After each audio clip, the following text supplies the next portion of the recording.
Hi, Reaper here, and I think I've come up with a good plan for taking my basic 10-liner program here and expanding it into much, much more than 10 lines. So first what I'm going to do, well, I guess first what I should do is just give an update on the storm. It's 10/7/2017, and I'm down here in New Orleans, and this guy's rolling through. That's kind of what we have going today. Let's get the latest update. I'm not sure if I've got it. Probably, though. Good news is the storm has, well, good news for me anyway. The storm has moved off slightly to the east here. So this is generally the wet side of the storm over here, and this is generally just more of a windy thing over here. And it's far enough out that because it's passing roughly over the Mississippi down here, and feel bad for the folks in Gulfport. Maybe it looks like they're about to really get it. But for us up here in New Orleans, famous last words, but it's looking all right. The rain kind of stopped outside, and I can definitely hear the wind. But anyway, moving over here to this thing. First thing we do is we take the whole shebang, copy it, get ourselves a new one of these. I'm going to leave this as line 0. And I can't add too many characters to these because a whole bunch of these lines, specifically these 3, don't have a single character left because they can only go 120 characters across. So I'm actually going to be taking initially and busting this right in half. And we're going to do 0, 50, 100, and we're going to bust it right about that. Draw a call there. 150. Perfect. This will be 200. Draw, paint. So we will do it at color. 250. Boop, boop. This is just a crude cut up right now. And yes, I will have to go back and fix up these go-tos. For right now, the go-tos are staying. As we move on, they may find themselves kind of out of a job here, hopefully. 450, boop. How about after this end if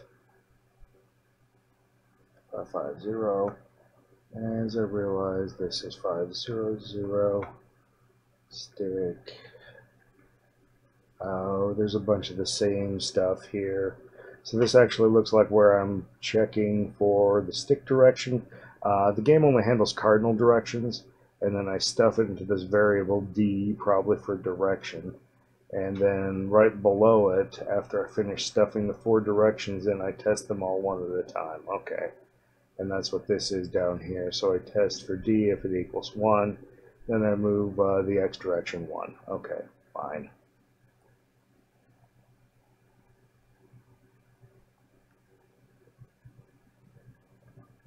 This looks like a 50. Somehow I seem really good at missing those. 700, boop. 800. Just going to do these 900, boop. And we come down here. Doop, doop. 750. Again, I'm not changing the code, hopefully. Hopefully, all I'm doing is rearranging it. 850. And I notice I've got a couple of pokes in here. One of the pokes is to keep the game from going into screensaver mode. And we'll see it doing it here in the background, but what it'll do is, like on the old Ataris, it'll rotate through the colors, and like a keyboard press will snap it out of that, but like a joystick press will not. But there's a poke that we can give it, and I can't remember what it is. There's a poke down here, and then there's a poke. There's another one up here, but this is actually just for some kind of initialization. Then there's one that's like a poke 77 somewhere in here. Yeah, poke 77, comma 0. Not sure what that does offhand. I'm very certain it was important, though. Anyway, now we got to find all the go-tos and add 2 zeros.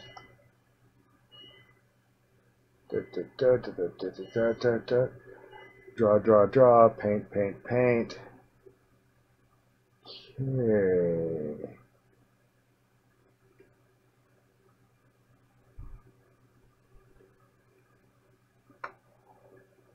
Zero.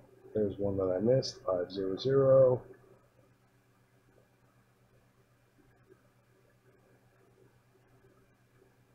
Oh, I'm totally sure that I missed a whole bunch of these. I'm not sure why I'm not just doing the find command right now.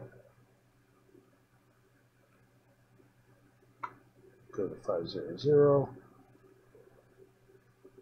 to 100. Go to 300. Yeah, I know I'm gonna have to do this anyway. Go to go.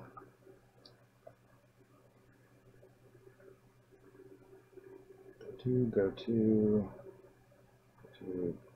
9 0. And this is just busting it out so that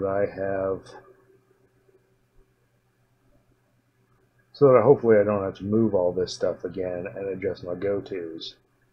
And it gives me a lot more space in between the lines to put additional lines.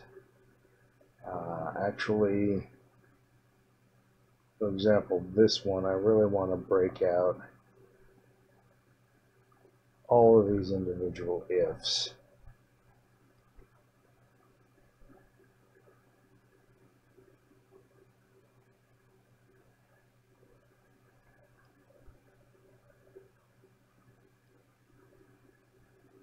Yes.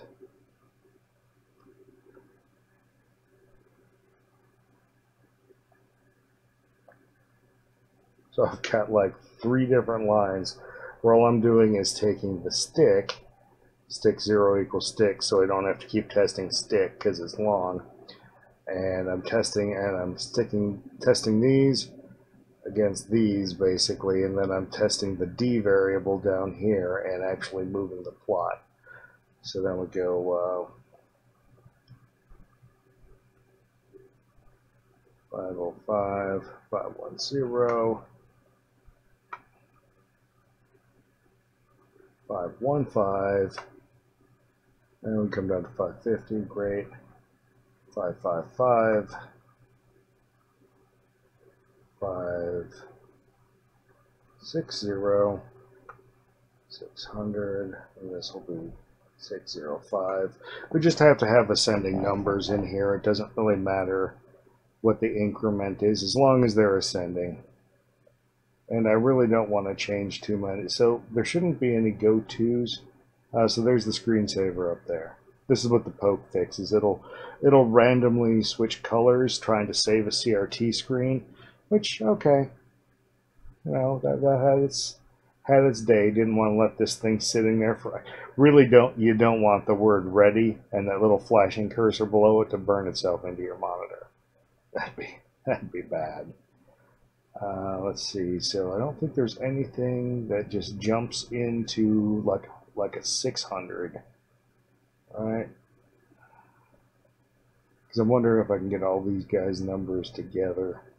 I've really got to come up with a more elegant way to do this too than testing each of the cardinal directions individually. But at the same time, I do want to lock people out of diagonal directions. That'll just mess everything up.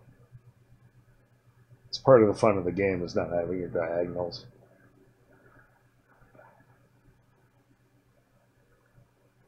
Let's see. Oh, down here is the bit where it grabs a random XY coordinate that I dump into A and B.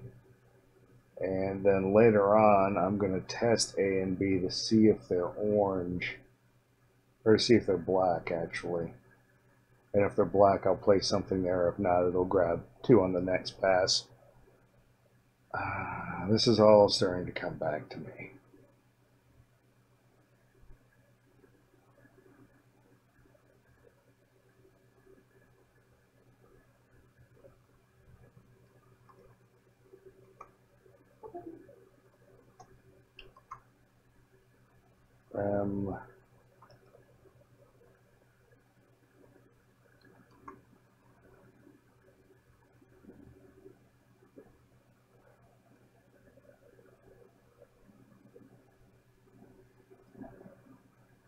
I think 500 here is exactly when the main game loop starts. So I'm just putting that down there. 498.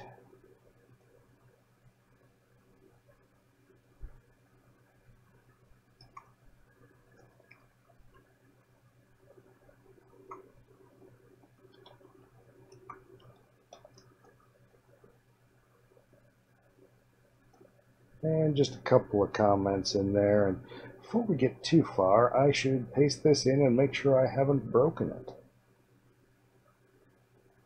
So we will do a Control C. And we'll come in here, wake up, and it'll paste right in there. In truly annoying fashion, it will beep for every key press. A lot of old computers did that. So keyboards weren't easily replaceable back in the day. So we kept our keyboards until they got a bit unreliable. And this is kind of nice. It gives feedback from the computer that it received the key press. Because the keyboard was the Atari back then. Now you could do things like clean it or buy yourself a new keyboard module, but it wasn't something you plugged in. It was something you unscrewed the whole computer to do.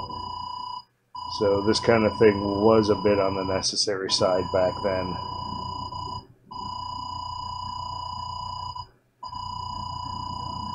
Should be about done. This should be the last line. I just hit enter the last time. And going to save it quick. D1 for disk 1. Dodger2.bas.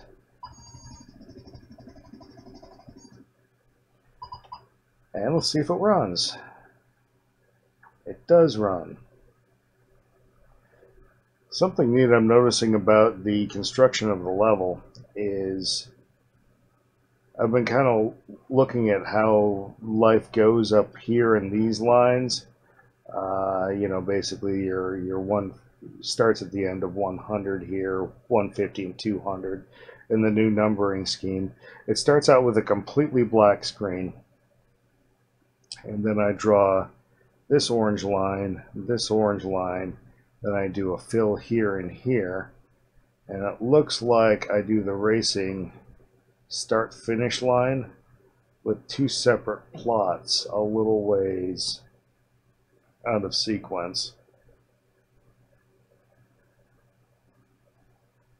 So it actually starts with a black background.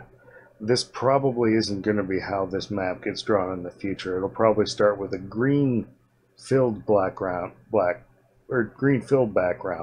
and then I'll draw the orange lines and then fill in between them with black. And the reason for that is at the end of the race, all I have to do to reset the race is draw in the black again. Oh, no, that's not going to work either because it'll still have a bunch of junk in it that doesn't get to fill. I may have to come up with some other way to do this here.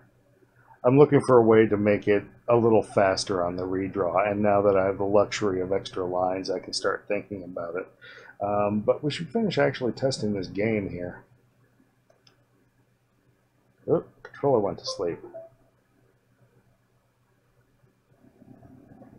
Alright. Seems to be going exactly as expected.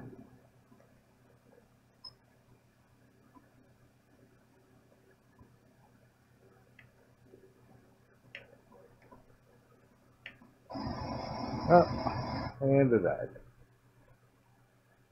Okay, that seems to be a pretty good win there.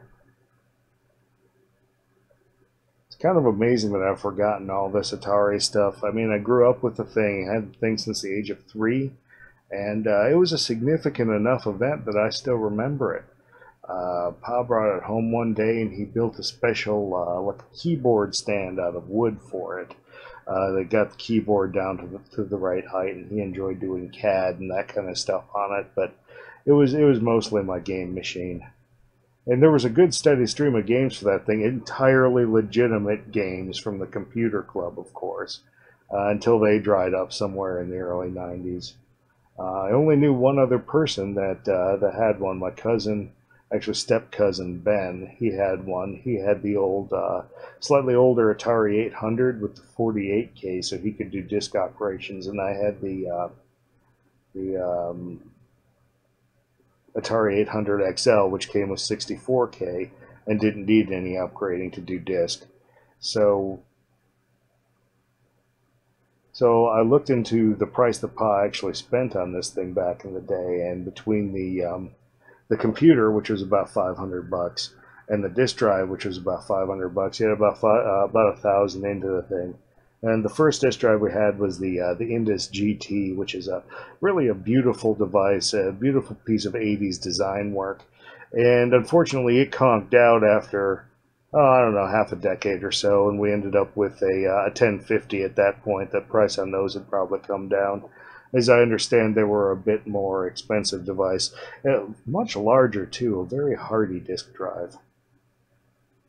Really, really miss my time with the old Atari 8-bits. One of the things that keeps me away from it now is I'm all about higher quality video, getting RGB out and stuff like that. And there's got to be I think there's definitely ways to get high quality signals out of an Atari 800 XL, but none that don't require massive soldering and upgrade and all that. And then it's really just not all that either. I think VBXE gives you VGA out, and oh boy, then you have another connection that you have to convert into something, you know. And VGA is actually not great for me. I have, like, the monitor I'm working on now will support it, but it does some weird things to resolutions and stuff, and it just looks funny. Oh, anyway, we'll get back to the code here, I suppose.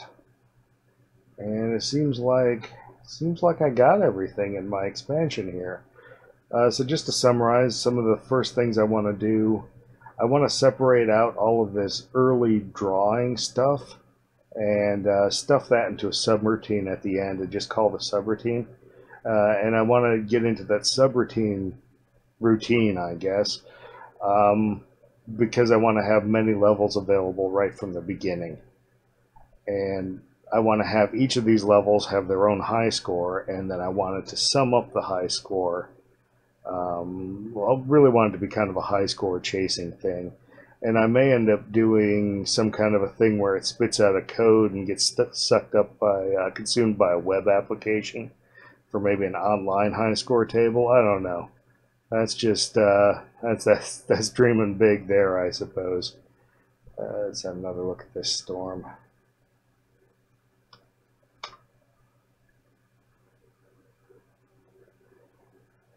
Yeah, once the Atari 800, the new Atari 800 games kind of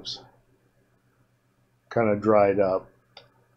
My parents kept showing me this Sears wish book or maybe a J.C. Penney catalog, but it was the 90s at this time, and the wish book or thing was from 1987. They'd show it to me year after year, ask me what I want for Christmas, and for the last few years, I'd been asking for the Atari 7800 because it was in this old wish book. And it's getting purple on this side too. That's not great. So anyway, all my friends had moved on to Nintendo, and because my games had dried up on the Atari 800, I started asking for the 7800, thinking that it meant new games. It did mean new games, but not really for people like me. They were new games for people that actually purchased video games, which it turned out my family was not. My family was the we'll spend the extra money on the hardware, and then we'll join one of those computer user groups and buy a bunch of blank floppies and come home with a bunch of games. That was kind of how we played it. But you know, times were different back then, I suppose. Another thing I have to come up with for this game is I have to come up with a new title for it. I may have mentioned before, but I called it Dodge Racer, and there already was a Dodge Racer on the system, and the system just has so many thousands and thousands of games that it was kind of inevitable.